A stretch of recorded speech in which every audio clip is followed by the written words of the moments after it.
Moving on, Bucs plus 11.5 in Santa Clara.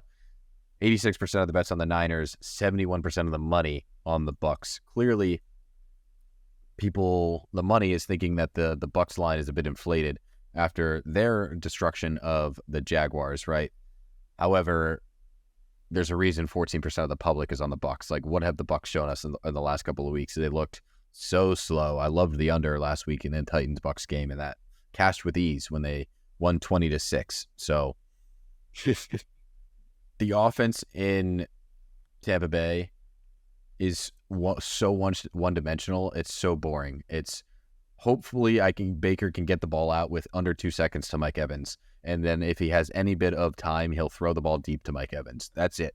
Rashad White isn't doing anything crazy. Their offensive line is allowing so much pressure. And now they have to face Santa Clara and Nick Bosa, who are they're going to continue to be hungry. And that's why at the beginning we said this slate is so difficult with the Lions, because they're also fucking large, 10.5, 11.5, Raiders plus 13.5. This is another really tough one. Like, the public's going to be on the Niners. The money's going to be on the Bucs, but what have the Bucs shown us that make it worth backing them? Especially against this Niners defense that wants to win, wants that first place position in the NFC. This is another one. I have no appetite for these double-digit spreads, to be honest with you. It just feels reckless to me to bet on these, because we don't know what type of Buccaneers team we're going to get. We don't know what type of Panthers team we're going to get.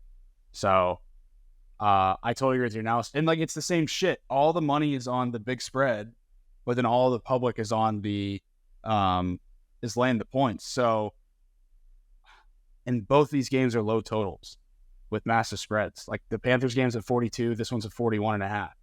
Yeah. I don't know what to do. with the Niners, it's so weird. Yeah. With the Niners getting Debo and Trent Williams back, I didn't expect them to have such a crazy bounce back over the last couple of weeks to what we saw in the Jags game. However, they looked incredible against a team that we thought in the Jags was going to be really good.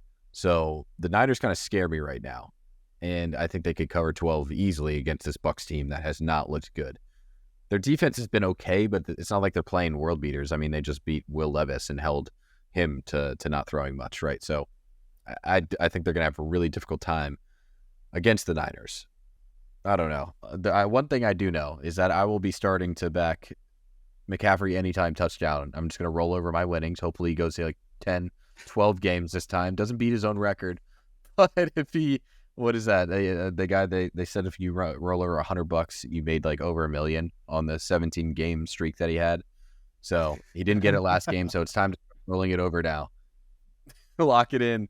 Whatever it is, it's probably going to be minus 200 for him to score a touchdown, but it doesn't matter. Just roll over all of your winnings on McCaffrey to score. Best of luck. I'm not doing it for the 1 week that it loses. Amazing.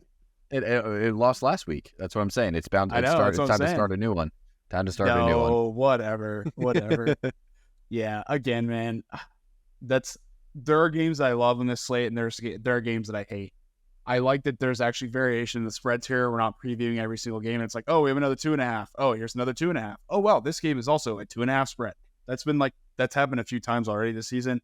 This one, there's at least some variation to appeal to different people, but there's a lot of these just top of the top NFC or AFC teams going up against these really shitty sides, and that's why we're seeing such a discrepancy in the spreads that it's even bigger than we're used to seeing, in my opinion. So, no, it's crazy. Dog in both of these, but I'm not going to touch them. There's no way I touch either of these with my own personal dollars.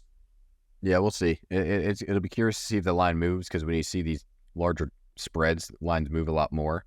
So I'm curious to see as the money comes in which way it's changing, but I'm not sure I'll be on them yet either. If you are watching this video, you made it this far, it means you hopefully like the analysis. Sure. So please give us a like, give us a subscribe, share it with your friends and family, everyone you know, share it with everyone you talk to, because that helps us out more than you can imagine. So really appreciate y'all supporting us. Absolutely. Thank you guys for listening. This is always Sharpen the Public, the LA sports betting podcast focused on leveraging public betting trends. As always, Andy and I are here Fridays to preview every week in the NFL, talking about public betting data and everything that you can't get anywhere else. So thank you guys for tuning in and listening to us talk about every game on the slate here Please keep checking us out. Give us a like, follow, subscribe wherever you're listening to, especially on YouTube. We're continuing to try to grow that platform as well. So thank you for checking us out everywhere.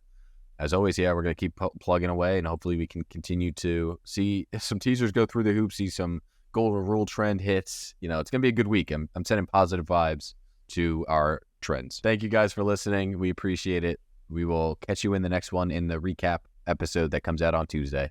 Thanks for listening. The boys bet better with beer.